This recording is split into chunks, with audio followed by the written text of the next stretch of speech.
I raced at Croft, a circuit in the north of England this weekend, and I ran foul of a particular problem or a mistake. I made a mistake. That's what it comes down to.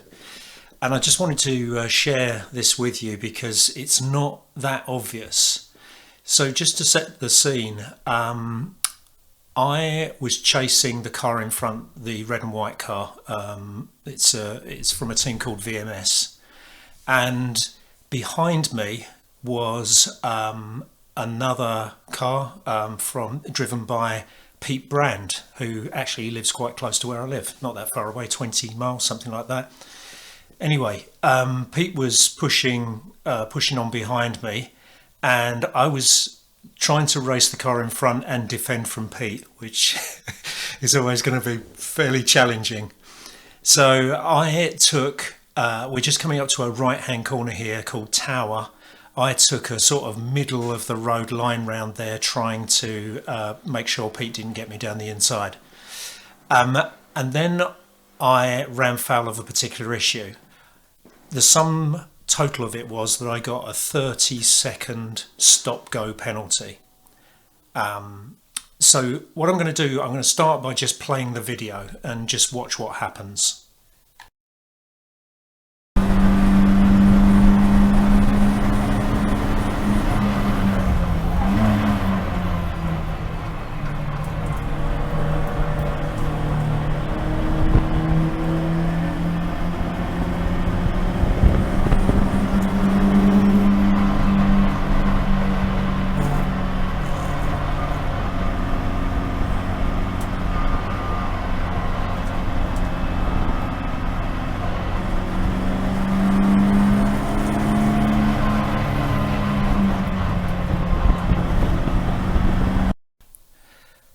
Okay, let's see if we can break that down a bit into all its parts and see where the problem may have arisen.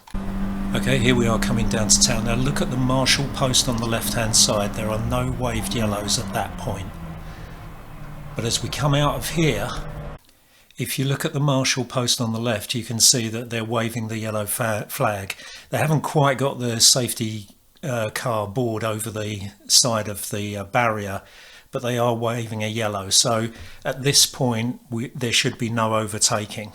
Actually, more correctly, as we pass that yellow flag, there is no overtaking in the next section until we get a green flag. Let's carry on for a bit. So we come out of there and you'll see Pete starts to go down the outside of me. I was gesticulating because I was surprised at what he'd done. But to be fair, he probably just didn't see the flag. Now he did see that. I think he did see the flag at the post we just went past on the right hand side. Now he's waving me past. I go past, give him a wave, and then I go past the next marshal post. Now the thing to consider here is, of course, that last marshal post, they don't know what happened further up the track. So as far as they're concerned, all they saw was me overtaking on a waved yellow. And I think that's why I got penalised. Is that unfair? Yeah, in an ideal world it's unfair. I shouldn't have had the penalty, I don't think. I'm assuming that is the penalty because I got the penalty immediately after the safety car came in, and the penalty for passing under a safety car is a 30-second stop go penalty, and that is what I served. So I think that's the incident that caused it. If in a perfect world I wouldn't have got the penalty, I guess, don't know, maybe even in that circumstance I shouldn't have passed him again. But the surefire thing is that there's no way that last marshal post could have known everything that happened before that, and so I was a bit naive in thinking that I could just go past. So I'm sharing this because I consider myself as still being a rookie driver, quite honestly, and there must be lots of others out there who are new to track racing. And I think when you get a situation like that, you have to, and if you do get waved past, you have to really think about it. Are the marshals going to know actually what happened? And you might want to just tuck in behind the car that just overtook you and just take it on the chin and overtake him at the next bend. Yeah.